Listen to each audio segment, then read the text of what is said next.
The brass weigh token had gone smooth as a worn coin, and Daniel Voss could feel every year of it under his thumb as the bus pulled away and left him alone on the harbor road.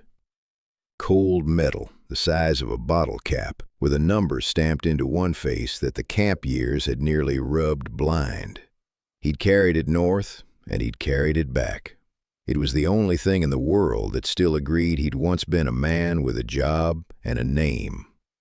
He stood there a long moment, just turning it over. The town smelled the way it always had, brine and diesel and the sweet rot of fish that never quite washed out of the planking. Gulls screamed over the long shed of the cannery, where half the roof had caved in and nobody had bothered to fix it. Harlow Reach. Salt fog coming off the gray water in slow sheets, beating on his coat, catching in the stubble he'd grown on the train.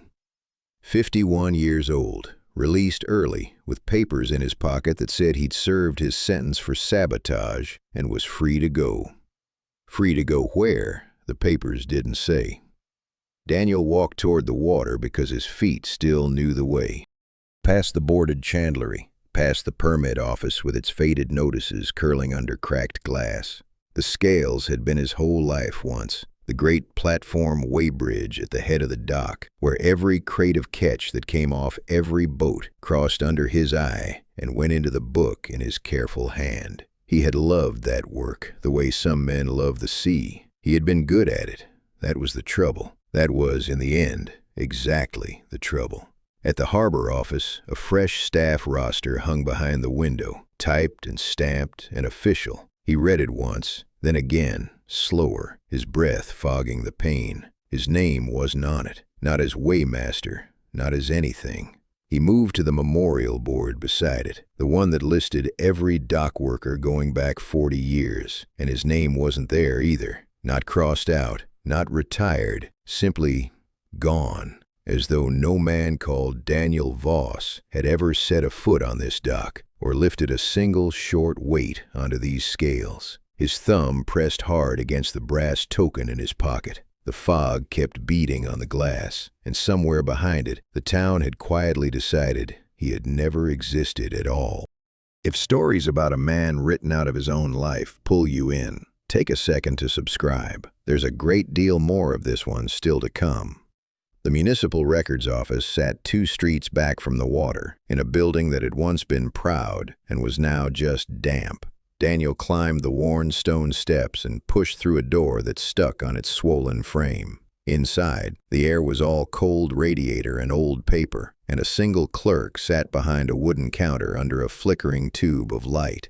He told her plainly what he wanted. Back pay owed to him from his years on the dock. A residence permit, so he could rent a room and not be picked up for vagrancy. He set his release papers on the counter and slid them across. She read them. Then she pulled a great ledger from the shelf behind her, licked her thumb, and turned the pages. He watched her find the year, the month. Her finger ran down a column of names and stopped at nothing. She tried another book, then a third, thinner one, its cover stamped with a word he couldn't read upside down.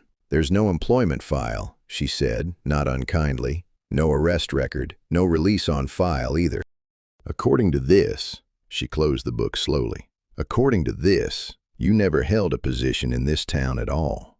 Let me stop here for a breath, because I want you to sit in that with him for a second. Imagine working a place 20 years, carrying it in your hands every single morning, and then standing at a counter while a stranger tells you, gently, that the paper has decided you were never there. That's the cold this story runs on. If that hooks you the way it hooked me, hit subscribe so the next part finds you. Daniel didn't argue. Arguing with a ledger is like arguing with the tide. He just stood there, thumb working that smooth brass token in his pocket, and asked her one quiet question. Who has the authority to pull a file clean like that? Not lose it, not misfile it, remove it, top to bottom, so the man it belonged to leaves no shadow. The clerk glanced past him at the door, the way people in that town had learned to glance. She lowered her voice until he had to lean in to catch it over the buzzing light. "Only one office on this coast can order a record stripped to nothing," she said, "and only one man sits in it now." Then she told him the name.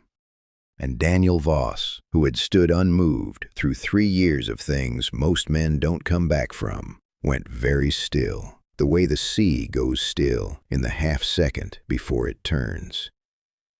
Garrett Mull, that was the name she gave him, and Daniel carried it back out into the fog like a stone in his coat. He knew it, of course. Years ago, that name had belonged to a junior catch inspector, a soft-handed young man with a clipboard who came down to the dock twice a week to sign off on the landings. Polite, always smiling, the kind of smile that doesn't reach the eyes and never meant to. Now that same man sat at the head of the whole port, director of the state cannery, the most powerful figure on this stretch of coast. The clerk had said it the way people say the name of weather they can't change. Daniel walked down to the empty quay and let the memory come, because he'd kept it boxed up north, where remembering was dangerous. His old job had been simple, and it had been sacred to him. Every boat that came in heavy with the night's haul rolled its crates across his weighbridge. He read the platform, he wrote the figure, he tore the ticket. The fish belonged to the state, and the state was owed the truth of what came out of the sea. That was the whole of it, a man, a scale, and an honest number. Except the numbers had stopped being honest. It started small. A crate that bowed his platform like 100 kilos would come up logged at 70. Then another. Then a whole night's landing written down a third light, the real catch, peeled off somewhere between the dock and the books and gone, sold off quiet to men who paid in cash and asked for no ticket at all. State fish vanishing into private pockets, one short weight at a time. In every one of those gaps, Daniel had noticed. He'd been raised to notice. A weighmaster who can't feel a false number in his hands isn't a weighmaster. So he did the only thing an honest man in a crooked house can do without getting himself drowned. He wrote them down, quietly, the true weight against the recorded weight, night after night, building a record nobody upstairs knew existed. The inspector who signed off on those crooked landings, smiling, was the same Garrett Mull who now ruled the port. And the charge that had buried Daniel, sabotage, a word they hung on him like a coat that didn't fit, had carried that man's signature at the bottom. Daniel stood at the rail a long while, the gray water sucking at the pilings below him. Then something old surfaced in him. The last few hours before they came for him, he had done something with what he'd written, hidden it somewhere no inspector would ever think to put his soft hands. His eyes lifted, slow, and followed the long curve of stone reaching out into the surf. He didn't go out to the breakwater that day. A man who's just learned the whole town has been told he's dead doesn't go digging in plain sight before dark. He needed a roof first, and a bed, and a few hours to let the shaking in his hands settle. He found both at a boarding house on Dunmore Lane, a narrow place leaning into the wind 2 doors back from the fish sheds. The woman who answered was small and sharp-eyed, an apron tied over a black dress, her gray hair pinned tight, Ada Penhollow. She looked at his face for a long moment, and something moved behind her eyes. "Voss," she said, not a question. "They told everybody you'd gone for good." She was the first living soul to say his name out loud and mean it. The clerk had read it off paper. Ada remembered it off the man. She gave him a room under the eaves, no permit asked for, and a bowl of thin fish broth at a scrubbed kitchen table. While the rain ticked on the window, she talked, low, the way the whole town seemed to talk now. Her husband had crewed a trawler for 30 years before his lungs gave out. She'd watched the port change hands and change its soul. "The cannery still runs," she said, stirring nothing in her cup. "Day shift, night shift, trucks in and out till morning. But you ask anyone who's worked the line, the boats come back heavier than the books ever say. Everybody knows it. Nobody counts it. You learn fast around here that counting out loud is bad for your health." Daniel ate slowly and listened. Every word she spoke fit the shape of what he already carried in his memory, like a key sliding home. Then she set her cup down and got quieter still. "There was a young one," she said, "a tally clerk, new to the dock. Sweet boy. He started asking why the landing figures never matched the catch, asking it where people could hear. 2 winters back, they pulled him out from under the breakwater stones. Cold water. Slipped on the wet rock, they wrote. An accident. She looked up at Daniel then, straight on, and her old eyes were wet and frightened and kind all at once. "You've got that same look he had," she said. "That look like you can't leave a wrong number be." Her hand crept across the table and rested for a second on his sleeve. "Whatever you came back here to do, Daniel, do it like a man who wants to stay above the water." The rain kept on. Daniel said nothing, but under the table, his thumb had found the brass token again, turning it, and out past the sheds, the tide was going down, bearing the wet black stones 1 cold inch at a time. Morning came gray and low, and Daniel went down to walk the harbor in daylight, just as a man reading a room he used to own. He still read it like an instrument. The eye never left him. He saw the scale houses along the wharf, the chutes that fed the gutting line, the rust on the bollards, and he saw the things that were new. A row of refrigerated trucks parked nose out behind the cannery, engines ticking, ready. Clean white boxes on wheels in a town where nothing else got painted. He watched 2 of them roll out the back gate, and he noticed the gate man waved them through without taking down a single plate or stamping a single manifest. No paper. Loaded trucks leaving a state cannery, and no paper followed them out. That was the whole crime, right there in the open, if you knew how to look. And Daniel had spent his life learning how to look. Then he saw the man himself. A black car pulled up at the cannery steps, and Garrett Mull got out. Heavier than the soft young inspector of memory, filled out, prosperous, in a good wool coat the color of wet slate. He shook hands with 2 men in clean uniforms, laughing at something, easy in his own yard. A clerk hurried behind him with a folder. Everything about him said owner, said untouchable. The whole port bent toward him like grass in wind, and not one head turned the other way. Daniel stood at the far rail, gaunt and gray-stubbled in his worn coat, and watched the man who'd put his signature on 3 lost years walk past not 40 feet away. Mull's eyes swept over him once, a stranger at the rail. Nothing. They moved on without a flicker. The director didn't know him. Why would he? You don't recognize a man you've already crossed off the books.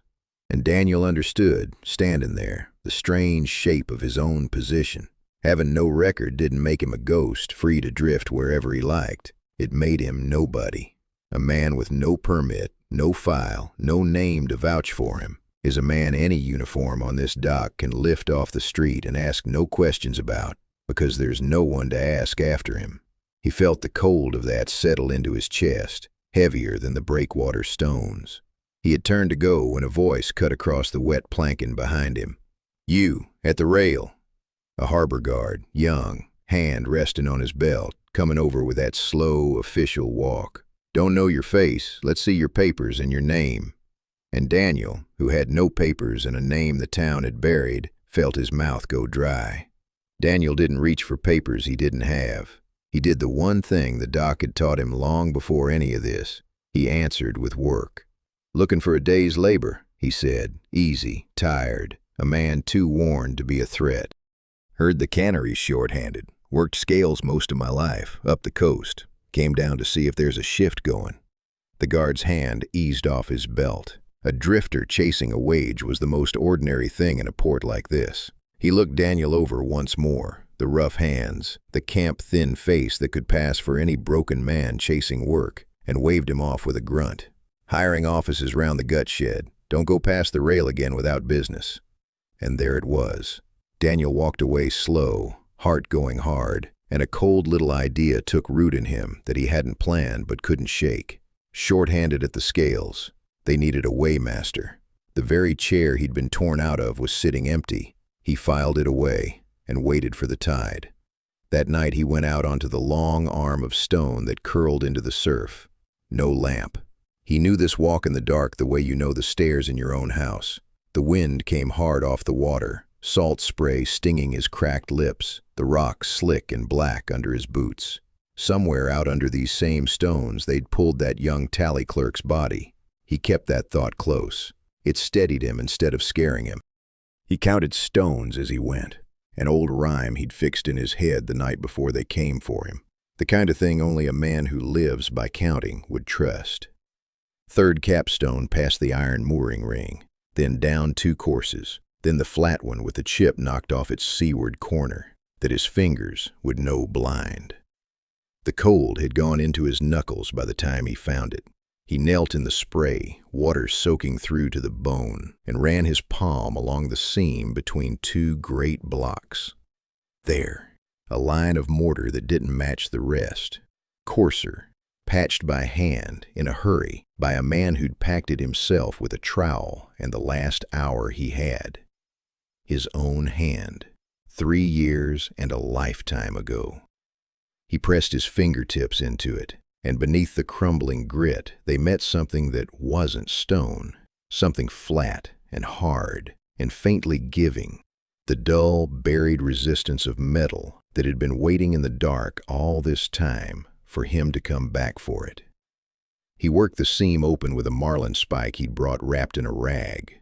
Cold had stiffened his fingers to claws, and twice the spike skidded off the wet rock and tore the skin off a knuckle. He hardly felt it. He chipped the old mortar away, course by course, while the surf boomed below him and threw spray up into his face like the sea was trying to wash him off. The block came loose at last. He braced his boots and rocked it back, and behind it, packed into a cavity a man's hand could just reach, sat a flat metal box gone orange with rust. A biscuit tin, the kind that holds nothing once the holiday's over. He'd chosen it for exactly that, the most forgettable object on earth. He lifted it out, and the weight of it in his 2 hands stopped his breath for a second. 3 years that tin had waited in the dark while they tore his life apart. He carried it back up the breakwater stones, in under the shelter of an overturned dory, and only there did he strike a match. The flame shook in the wind. He worked the lid free with the spike. It had rusted near shut, and inside, wrapped in a square of oilcloth he'd greased himself, lay a thick block of paper. Catch tickets. The carbon copies, hundreds of them, dry and yellow but whole, each one a landing he'd weighed. And clipped behind each official slip, in his own cramped hand, the true figure, what the platform had really read against what Mull had told him to write. The honest weight beside the short weight, night after stolen night, every gap signed and dated and damning. This wasn't one man's word against a director's. This was the cannery's own arithmetic turned inside out, proof you could lay on a desk and watch a kingdom fall off of. Daniel turned the block over in the matchlight, and his eye caught a single ticket clipped apart at the very back, kept separate from the rest. He'd forgotten he'd done that. He held it close to the dying flame and read the date and the cargo line and the entry stamped beside it. The date was the morning they came for him. The cargo line gave a weight and a destination and a code he knew now meant a man moved north under guard. He had logged it himself, the way he logged everything, because logging was all he had left to do that hour. They hadn't just framed him. On the cannery's own books, on this very slip, Daniel Voss had been written down as freight. A younger man, a hotter man, would have walked the tin straight up to the cannery steps and thrown it in Mull's face. Daniel sat under the overturned dory until his fingers stopped shaking and thought it through the way he'd think through a load that wouldn't balance. Walk into the town police station with this, and what happens? The sergeant on duty answers to the harbor answers to the director. The proof would vanish into a drawer by morning, and so would the man who carried it. He pictured the wet rock under the breakwater where they'd found that young clerk, and he understood the lesson the town had been trying to teach him since he stepped off the bus. Paper this hot had to go sideways, in through a door the director didn't own. So the question stopped being, how do I accuse him? It became something colder and patient. How does a state cannery get checked? Who in all this rotten chain doesn't answer to Garrett Mull? Let me say plainly what makes this story different from the kind where a man kicks down a door and settles it with his fists. Daniel never reached for that. His whole life he'd brought down crooked numbers with straight ones, true weight against the short weight, written in a careful hand. He meant to win this the only way he'd ever won anything. With arithmetic, the other man couldn't argue. If that patience is the kind of story you came for, subscribe and stay close. It's about to start moving. He rewrapped the block in its oilcloth, tucked the single freight slip back behind the rest, and carried the whole thing inside his coat, against his ribs, where the rust cold of it pressed through his shirt like a second heart. Back at the boarding house, the lamp still burned in Ada's kitchen. She didn't ask where he'd been at that hour, with salt water dripping off his sleeves. She just set a cup in front of him, and then she slid a folded square of paper across the scrubbed table. "Pulled this off the harbor board this evening," she said. "Thought you'd want to see it before they take it down." It was an official notice, the cannery's stamp at the head, the ministry's seal below. Daniel smoothed it flat under the lamp and read it twice. A reconciliation audit. A team coming down from the Ministry of Fisheries to go through the cannery's books, weight against record, line by line. The first outside check the port had seen in a decade. A date at the bottom, a few weeks out. Daniel sat very still, the tin warm against him now from his own body, and for the first time since he'd stepped off that bus, the ghost of something crossed his face. Just the look of a man who has finally found the door. Having no record turned out to be the one card in Daniel's hand. A man with a past can be looked up. A man with none can be whoever the hiring book needs him to be. So the next morning he went round to the gut shed, to the cramped office where they took on casual labor, and he gave a worn-down name, Dunn, a way-hand from up the coast, papers lost in a fire, willing to start at nothing. The foreman barely glanced up. They were short a man on the scales, badly short, ever since the last weighmaster left, and a fellow who already knew a platform balance from a tear bar was worth more than questions. By noon, Daniel was signed onto the night shift, at the very scales he'd been torn away from, in the very port run by the man who'd done the tearing.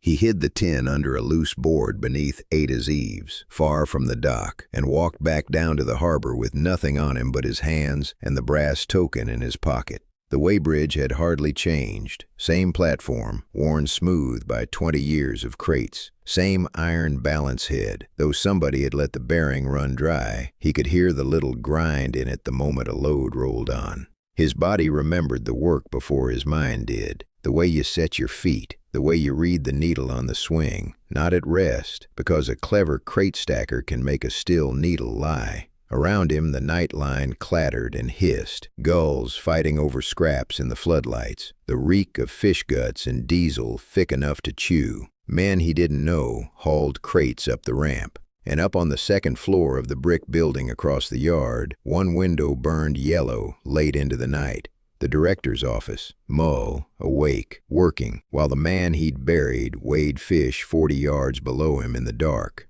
Daniel kept his face flat and his hands honest, and he waited to learn the shape of the thing from the inside.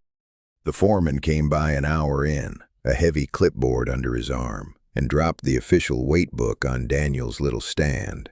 Then he leaned in close, the way you tell a man a thing that isn't written anywhere. "You're new, so hear it once," he said.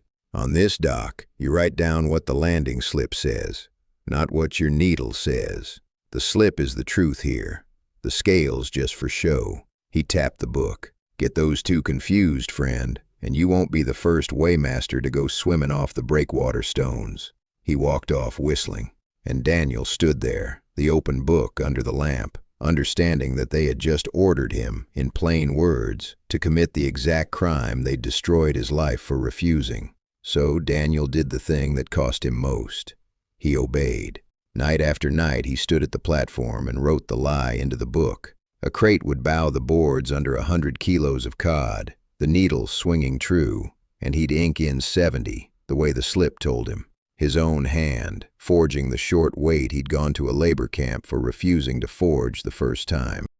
There's a particular kind of shame in that, doing the wrong thing on purpose, and he carried it home in his chest every dawn like a swallowed stone. But a weighmaster at the scales sees everything, and while he wrote their lies, he learned their whole machine by heart. He learned which boats came in fat and which came in honest. The St. Brendan and the Gull's Mercy always landed a third over what their slips claimed, and always on the nights the white refrigerated trucks idled at the back gate. He learned the initials that went in the corner of every doctored slip, a small looping mark he came to know better than his own. He learned the hour the trucks rolled, the route they took, and how the gateman's pencil never once came down to write a plate. And he learned where it all flowed. Every slip he stamped went up in a canvas pouch to the second floor, to the office with the late yellow window. The whole crooked river ran uphill to one desk. In a fortnight, Daniel held the entire scheme in his head, cleaner than any auditor could ever reconstruct it from the outside.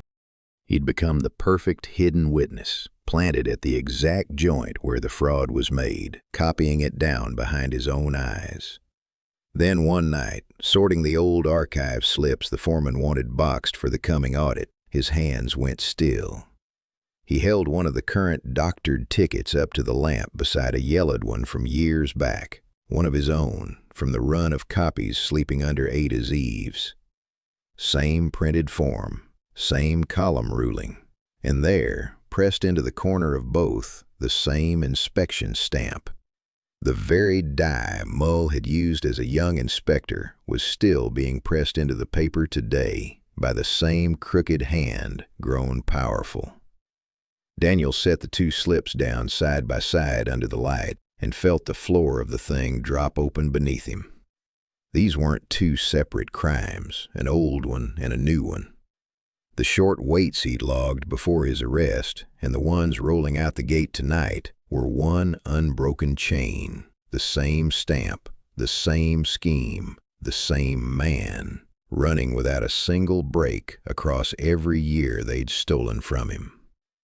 His 10 under the eaves reached straight into the present and tied it, link by link, around Garrett Mull's throat. Knowing the scheme was one thing, getting his proof in front of the right eyes without it being intercepted was another, and that was the puzzle Daniel turned over on his stand night after night while the gulls screamed and the line clattered.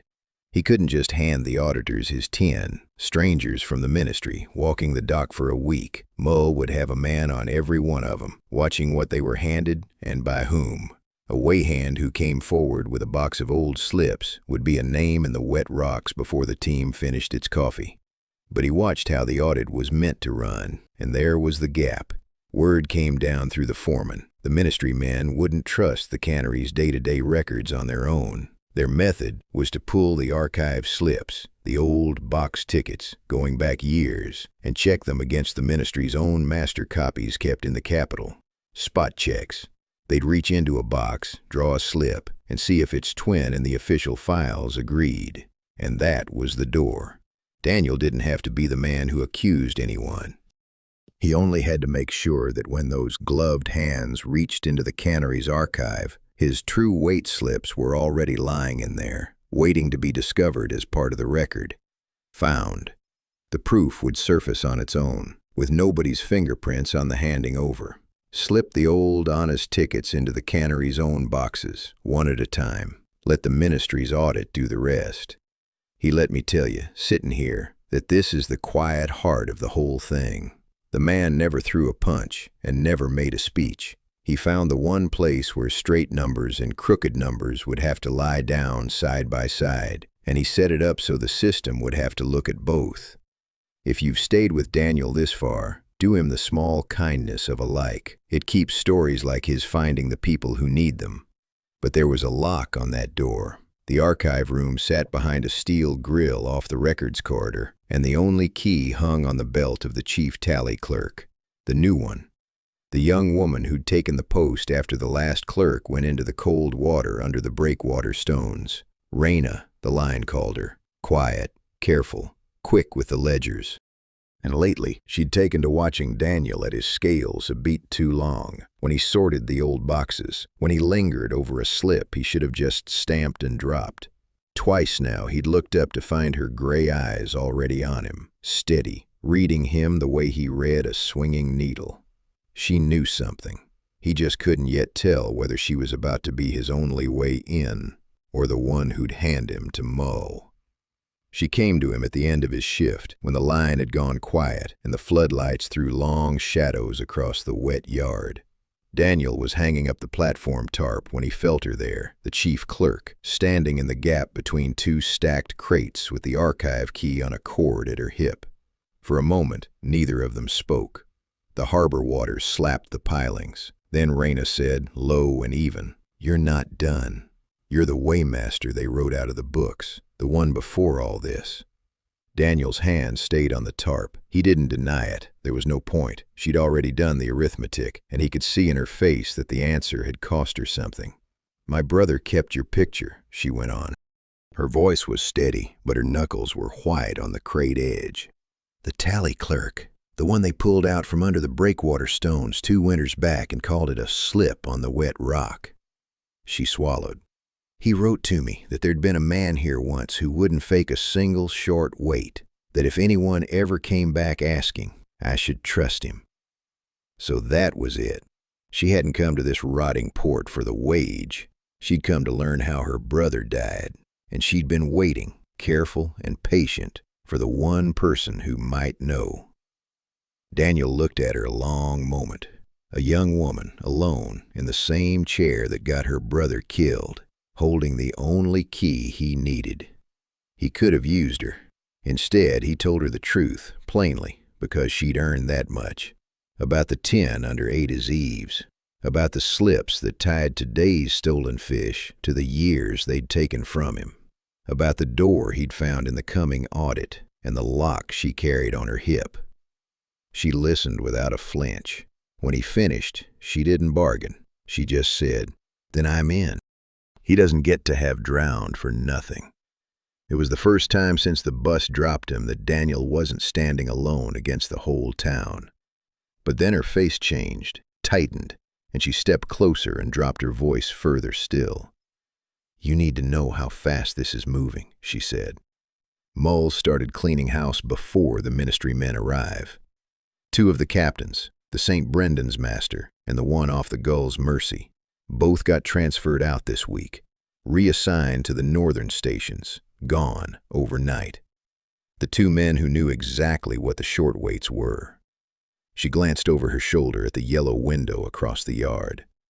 He's pulling up every thread that leads to him, one by one. So whatever you mean to do with that tin, the room you've got to do it in is closing a lot faster than you think. They didn't try the whole tin at once. A careful man tests the water before he trusts it with his life, and Daniel had been careful longer than most men live. So they ran a single slip. 1. Raina chose it together with him at her kitchen table by candlelight, the way you choose a card you're about to stake everything on. It had to be from a year the ministry held a master copy of in the capital, a landing old enough to be deep in the audit sample, recent enough that the official file still existed to be matched against.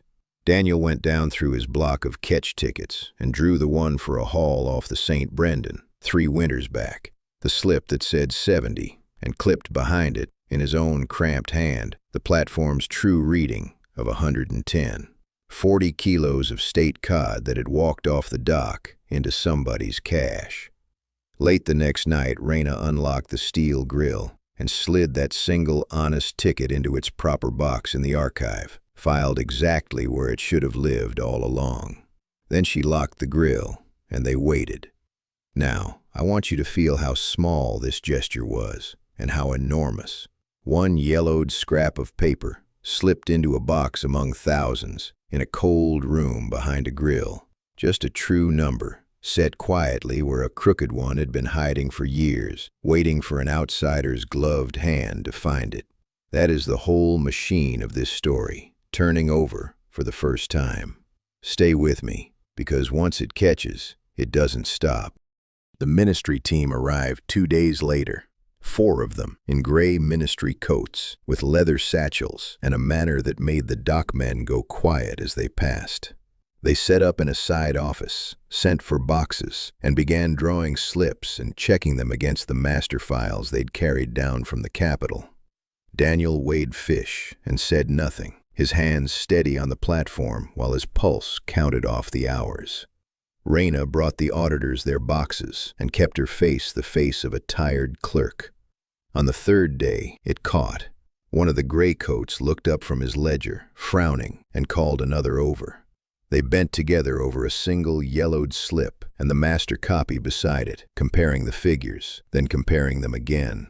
A discrepancy in the archived weights, one of them said, loud enough to carry. A recorded landing that didn't match the ministry's own record of it. By that afternoon, the word had gone up the stairs to the yellow window, and just before the end of Daniel's shift, the foreman came round the line, white-lipped, calling every scale hand and clerk to the floor. The director wanted them all. Wanted to know, personally, who had been tampering with the old records.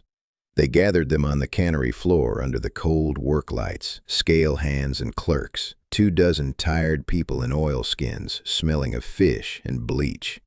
And down the steel stairs from the 2nd floor came Garrett Mull. He didn't shout. That was the frightening part. He walked the line slowly, hands clasped behind his good wool coat, smiling that smile that never reached his eyes, and he looked into each face one by one, as if reading the weight of it. The man knew how to fill a room with fear without raising his voice. It was a craft, same as any other, and he'd had years to perfect it. He spoke of loyalty, of how the ministry had come to help them tidy small clerical errors, and how it grieved him that somebody standing right here, had been slipping false papers into the honest records of this cannery to make trouble. He let the word false hang there, turned inside out, the liar calling the truth a lie to its face. Daniel stood in the row with his cap in his hands, and his face the flat, worn face of a casual way-hand who'd seen too much to be surprised by anything. He kept his breathing slow. Beside him, 2 down, Raina held a ledger to her chest and looked at the floor. Mull announced that the archive would be sealed that night. Rekeyed. New lock, and the only key on his own ring from now on. No more boxes drawn without his man present. He said it pleasantly, like a small housekeeping matter, and every soul on that floor understood it for what it was. The easy door had just been bricked up. Then he dismissed them, and they filed out into the wet dark, boots ringing on the wet boards. Daniel was nearly to the gate when a hand touched his shoulder. Light, almost friendly. "You, the new man. Done, is it?" Mull had come down after him, alone, the floodlights behind him throwing his face into shadow. Up close he smelled of pipe tobacco and good cologne, and his eyes moved over Daniel's features slowly, the way you study a coin you can't quite place. "Have we crossed paths before?" the director asked, soft. "There's something about you. You remind me of a fellow I had to send away a long while back. Stubborn man, couldn't be taught to write what he was told." He tilted his head. "Bad end, that one. They usually have a bad end, the stubborn ones." Daniel met his gaze, dull and tired, and said he'd never had the honor. Just a way hand chasing a wage, lost his papers in a fire up the coast. Mull held the look a heartbeat too long. Then he smiled, patted Daniel's shoulder once, and turned back toward the lit stairs. But Daniel walked out the gate knowing the truth in his bones. The man hadn't believed a word of it. With the archive sealed behind its new lock, the old door was shut. So Daniel stopped looking at the past and turned to the present, where the crime was still happening every single night under the floodlights. He explained it to Raina in Ada's kitchen. The lamp turned low. The 3 of them bent over the scrubbed table like conspirators in a play nobody had written. The ministry men didn't only check dusty boxes, he said. Part of their job was a dockside reconciliation, They'd stand at the scales on chosen nights, watch a landing come in, and match what the platform said against the slips the cannery wrote. Live, in the open, with their own eyes on the needle. That was the new door. He couldn't get into the archive anymore, but he could make sure the fresh fraud rolled out the gate on a night the graycoats were watching, and that the true weights were there in their hands to compare. So Daniel began to work the night manifests. He knew the fat boats now, the St. Brendan and the Gull's Mercy, knew the white refrigerated trucks and the hour they rolled. On the nights the auditors planned a dockside check, Rayna learned the schedule from the side office and passed it to him, folded in a tally book. He prepared a small, honest counterslip for each crooked load, the platform's true reading written plain, and worked it into the bundle the auditors would draw from at the bay. Twice it landed. Twice a graycoat frowned at a slip that swore 70, while the boat sat in the water riding low as 100. Twice the word went up the stairs. The thing had stopped being a dead paper trail. Now it was bleeding in real time, and Mull couldn't seal the present the way he'd sealed the past. Then came the night it went wrong. The Gull's Mercy was due at midnight. The auditors set to watch. Daniel slipped down to the loading bay with his counterslips inside his coat, moving along the dark seaward wall the way he'd learned in the camp. Slow, low, in the lee of the stacked pallets, salt wind off the water hiding his steps. But the schedule changed. No warning. The truck rolled in 2 hours early, headlights swinging across the bay, and caught Daniel out in the open between the pallets with the slips in his hand. Boots. 2 sets, coming fast around the trailer. Mull's harbor men, the heavy, quiet kind, the kind that had walked a young clerk out onto the wet rocks and come back alone. A flashlight beam found Daniel and pinned him flat against the corrugated wall. "Well now," one of them said, easy, almost bored.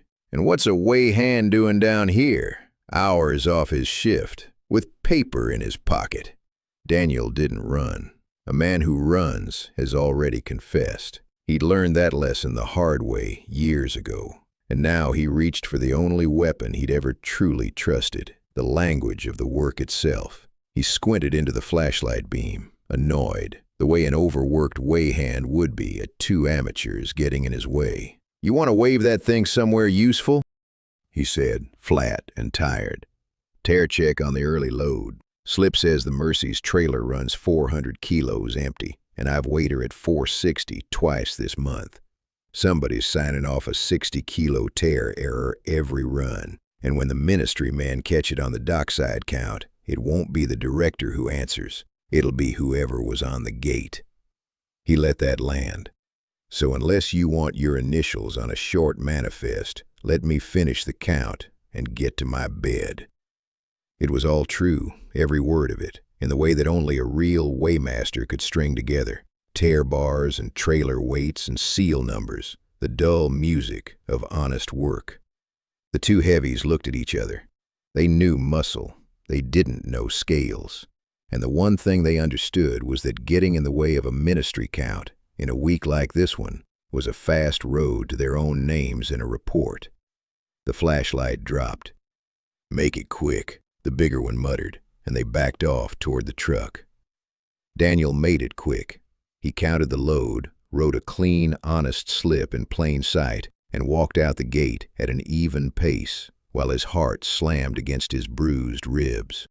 He'd bluffed his way clear, but he'd burned the trick. They had his face now, down at the bay, off hours, with paper. From here on, Mull would post watchers. The dockside door was closing too. He got back to Dunmore Lane near 3 in the morning, salt drying white on his coat, and knew the second he saw the house that something was wrong. Ada was standing in the open doorway in her nightdress with a shawl clutched at her throat, and her face was the color of the breakwater stones at low tide. "They came," she whispered, pulling him inside, bolting the door behind. "2 men, while you were out. Said they were from the cannery office. Pushed past me, went straight up to your room." Her hands were shaking. "They took the floorboard up, Daniel, the loose one under the eaves, pried it clean out." He went still. There was nothing under it. she said, searching his face. "Whatever you kept there, it wasn't there. It wasn't." He'd moved the tin 3 days ago on a feeling he couldn't name, but it didn't matter now. They'd torn up the floor of the one house in town that had taken him in, which meant they no longer suspected the proof existed. They knew.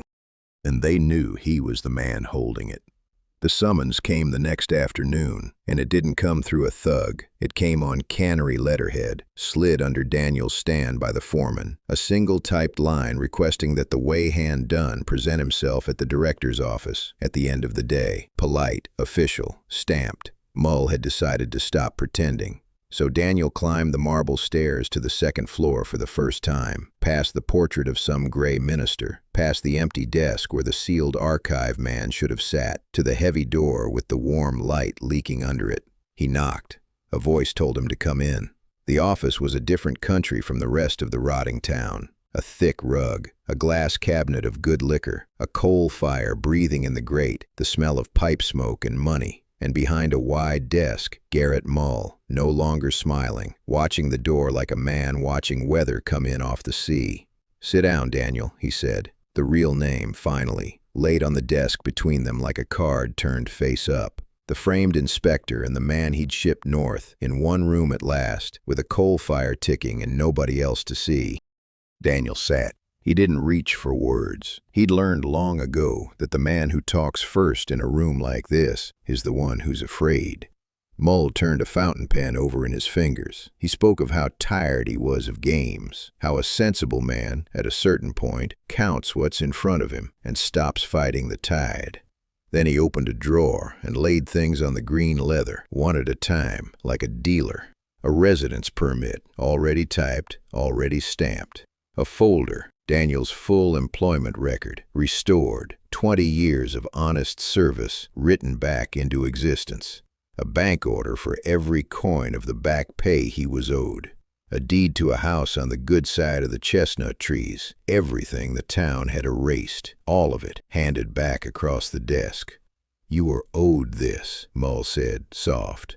"It was a mistake what happened to you. Mistakes get corrected. You walk out of here tonight a real man again, with a name and a roof and money. And all I ask in return is one rusted tin of old paper that does nobody any good." Daniel looked at the permit, at his own name typed neat and alive on the file. There was a moment, a real one, when the cold thing in his chest ached toward it. Then Mull leaned back, and his voice didn't change at all as he added the last item to the desk. "Think it through carefully, because the clerk girl, Raina, is it, and the old woman who took you in, their safety is part of this arithmetic too. Everyone's weight is on the scale tonight, Daniel, not just yours." Daniel let the offer sit on the desk between them, and he looked at it the way he'd look at a load that didn't balance. Slow, patient, finding the trick in it, because there was a trick. There always was with a man like this. The deed and the permit and the back pay weren't a gift. They were the lid of a tin, and the moment Daniel handed over the real paper, the lid would come down. A man who gives a director his only proof has nothing left to keep him breathing. The very hour Mull held those slips, Daniel became a loose thread to pull, same as the captain's, same as that young clerk on the wet rocks. And Raina and Ada would be the next two threads. He understood it whole, sitting in that warm office with the coal fire ticking. So he did the only thing the moment allowed. He pretended to weigh it. "I'll need a day," he said, low and tired, "to get it. It's not somewhere I can reach tonight." He let his shoulders sag, let the beaten look come into his face. "And your word on the girl and the old woman, in writing." Mull smiled, the first real warmth Daniel had seen in him, the smile of a man who believes he's won. He said the paper would be ready. He said sensible men always come round in the end. He let Daniel walk out of the office on his own 2 feet, because a man who's been bought doesn't need an escort. Daniel went straight to Ada's, by the back lanes, watching every shadow. In the low lamplight of the kitchen, he told them both the truth, plainly, the way he'd told Raina the first time. The offer changed nothing, he said, except the speed of the knife. Hand mulled a proof, and they were all three dead inside the week, buried somewhere quiet with no one to come asking. He'd seen exactly this arithmetic taught to him once, the hard way, and he wouldn't be taught it twice. Ada's hands went still on her shawl. Raina sat very straight. "Then we don't hand it over," Raina said. "We finish what we started, get it in front of someone Mull can't reach." She leaned across the table, and there was a hard, new clarity in her face. "I heard the Greycoats talking in the side office," she said. "Their audit closes its books in 3 days. The whole reconciliation, signed and sealed, and they're gone back to the Capitol. But it's not their say that matters." She lowered her voice. "There's one above them, the man who leads it, an inspector general, name of Halloran, sent down from the Central Ministry. Cold as a stone, they say. He answers to the Capitol, not to this coast. Mull's coin doesn't reach him." She let that settle. 3 days, Daniel, and whoever gets to Halloran first wins. Daniel didn't waste the night planning a desperate dash across town to corner this Halloran. He'd learned by now that the loud ways got men drowned. He looked instead at the work, the way he always did, and found the quiet door the trade itself opened for him. The audit's last act, before the books closed, was a formal dockside reweigh. The ministry required it. One final landing brought across the scales in front of the whole team. The platform read aloud. The figure checked against the cannery's records on the spot, with the inspector general himself standing witness. It was the one moment in the whole week when an outsider from the Capitol would stand at the scales and watch a true weight come up with his own eyes. And the man who'd run those scales for the reweigh, they were short-handed. The senior weigh hand on the night roster was a fella called Dunn. Daniel saw it whole. He didn't have to smuggle his proof past Mull's watchers, didn't have to beg an audience, didn't have to be believed. He only had to do his own job. In the open, in front of Halloran. Read the platform honest, the way he'd been reading platforms his whole life. The scale couldn't be bribed. The scale couldn't be sealed in a back room. 100 kilos bows the boards, whether a director wishes it or not. Let me sit you in that for a second. After everything, the camp, the erased name, the wet rocks, the offer in the warm office, his whole revenge came down to standing at a balance and telling the truth out loud. The one act they could never frame him for. That's the heart of this kind of man. If it's landed for you, a like helps it reach the next person who needs to hear it. He spent the dark hours getting ready. He went out to the new hiding place, not under Ada's floor now, somewhere only he knew, to bring in the slips he'd need for the morning. The wind was up, salt and coal on it, and the surf hammered the long arm of stone as he picked his way out along the slick rocks by feel, counting in the dark the way he always had. He found the seam, knelt in the cold spray, worked his fingers into the gap between the two great blocks where the tin had been sleeping since he moved it. His hand closed on nothing. He felt again, faster, raking the cavity, grit packing under his nails. The patched mortar was gone, chipped clean away. The stone above it sat loose, already pried and dropped back. And the hollow behind it, where the rusted tin of catch tickets had waited through every lost year of his life, was empty. He knelt there a long time with his arm in that cold, empty hollow, the surf throwing spray across his back, and let the truth land. Mull's men had found it. Maybe they'd watched him move it. Maybe they'd simply searched every stone on the breakwater once they knew it existed. It didn't matter. The tin of catch tickets that had waited through every lost year of his life was gone, and with it the whole patient machine he'd built. A lesser plan would have died right there on the wet rocks. Daniel climbed back up off the breakwater stones with nothing in his hands and walked into the gray dawn toward the cannery anyway, because the scale was still his. They could take the paper. They could not take the platform, or the boat that would ride low in the water, or the needle that did not know how to lie. The dockside reweigh drew a crowd, The whole port came out for it, hands and clerks ringed back behind a rope, the 4 gray ministry coats at a folding table with their master ledgers open. And among them stood a 5th man, narrow, gray-suited, spectacles, a face you'd forget the second he left the room. Halloran, the Inspector General from the capital, who answered to no one on this coast. Garrett Mull arrived in his good wool coat with a glass-bright confidence, and the moment Daniel saw that smile, he understood. Mull had the tin. Mull knew the weigh hand had nothing now. He was letting the reweigh proceed because his records would reconcile and the matter would close, and the stubborn man would simply disappear afterward, the way stubborn men did. The St. Brendan was warped in, and her hold opened. A sample lot of cod was craned onto Daniel's platform, dripping, silver, heavy. The whole yard went quiet, but for the gulls and the slap of the water. Daniel set his feet the way he'd set them 10,000 times, read the needle on the swing, not at rest. Then he called the weight out, clear and flat, across the silent dock, the true weight, the full 100-odd kilos those boards were bowing under. One of the gray coats ran his finger down to the cannery's own recorded slip for that very lot, the figure Mull's books swore to, and he frowned. Read it again. Then he read it aloud. 70. A short wait, gaping wide, called out in the open in front of the man from the capital, the platform saying one thing, the director's records swearing another, with nobody's fingerprints on it but the cannery's own. Halloran turned his gray head slowly, and in a dry, unhurried voice, he asked Mull to produce the archived tickets for that lot so the figures could be compared properly. And Mull, still smiling, still certain, sent a man up the marble stairs to fetch them. The man came back down the marble stairs with a thin sheaf of archived tickets and laid them on the folding table in front of Halloran.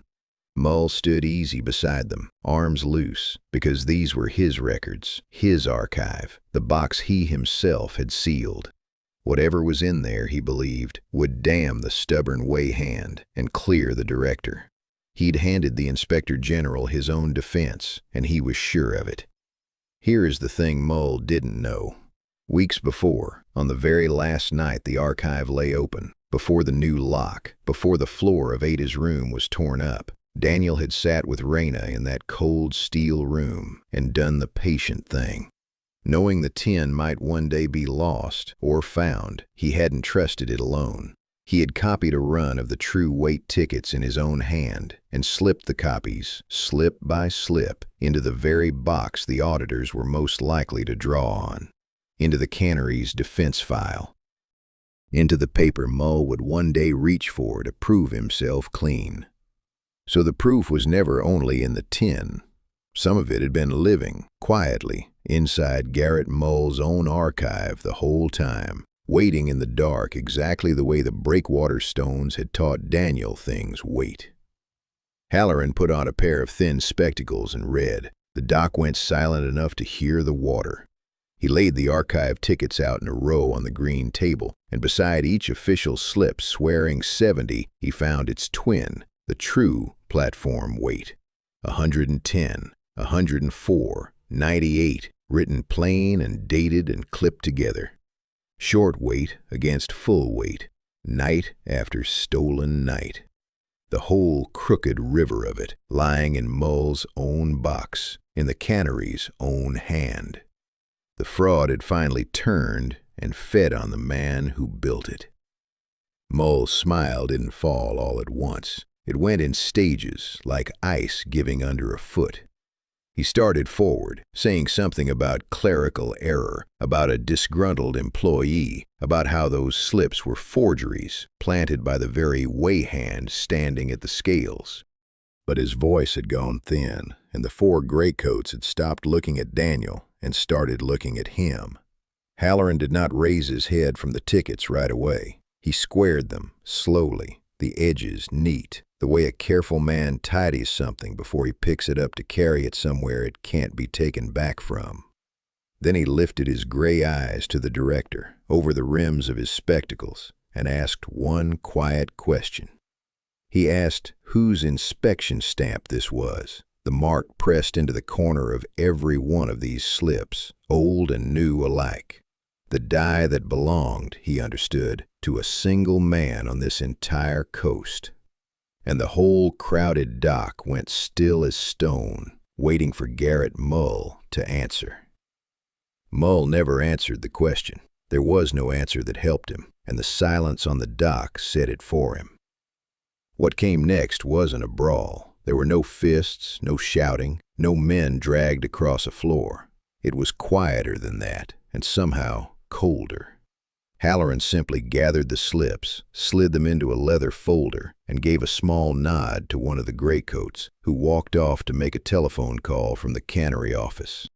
And the great machine that had made Garrett Mull began, without any drama at all, to grind the other way. By midday the cars came, not local cars, plain, dark sedans from the capital that drove onto the cannery yard and ignored everyone, even the harbor guards in their good uniforms. Men in unremarkable coats got out, went up the marble stairs, and came back down with the contents of the director's office in sealed boxes. They peeled the paneling off one wall and found, behind it, a small steel safe, and inside the safe, the off-book money, the Western banknotes, the fat envelopes that the short wait had quietly become over all these years. And Mull himself? They walked him out his own front door without ceremony. No handcuffs paraded for the crowd, just two men, one at each elbow, and the director in his good wool coat with his collar wrong, his face the gray of wet ash. The whole town stood at the rope and watched the untouchable man led to a car that didn't slow for him. He'd already stopped being a person. He was becoming a file, a sealed case, a thing to be archived and forgotten the same way he'd once tried to archive and forget a stubborn waymaster. The fraud had finally turned on the man who fed it, and the system he'd served swallowed him whole without so much as raising its voice. Daniel stood by his platform through all of it, not moving. The cold spray long dried on his coat. He felt no leap of joy. Mostly he felt tired, in the bones, the way you feel after a load you weren't sure you'd live to set down. Raina had come up quiet beside him, and Ada stood back at the rope with her shawl pulled tight, and the three of them watched the cars go. Then it was over, and the yard began to empty, and that should have been the end of it. But the Inspector General did not get into his car. He folded his spectacles into his breast pocket, turned, and walked the length of the dock straight to where Daniel stood at the scales. He studied the gaunt, scarred way-hand for a long moment. Then, in that dry, unhurried voice, he said there was no record anywhere of a man by this name, and asked, quietly, who exactly Daniel really was. The settling up came a few days later, in a borrowed office at the back of the cannery that still smelled of pipe smoke and damp. No cell this time.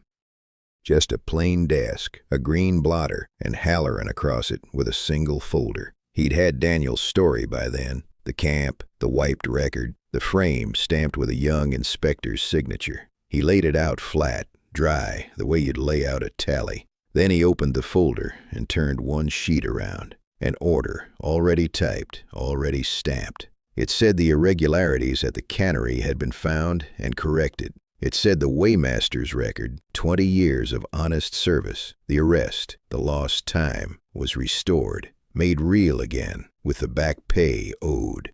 Daniel's own name alive once more on official paper, after all this time being no one.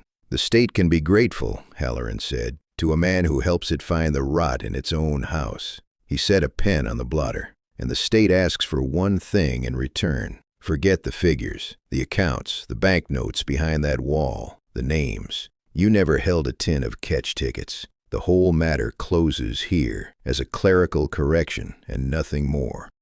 If a single number from those slips ever surfaces beyond this room, no order I sign will keep you or the clerk or the old woman breathing very long. He said it without heat, just a man stating where the weight sat. And from the flatness of it, the cold came up off the desk all the same. Daniel looked at the sheet a long moment. He'd carried the truth so long it had worn smooth in his hands like that old brass token.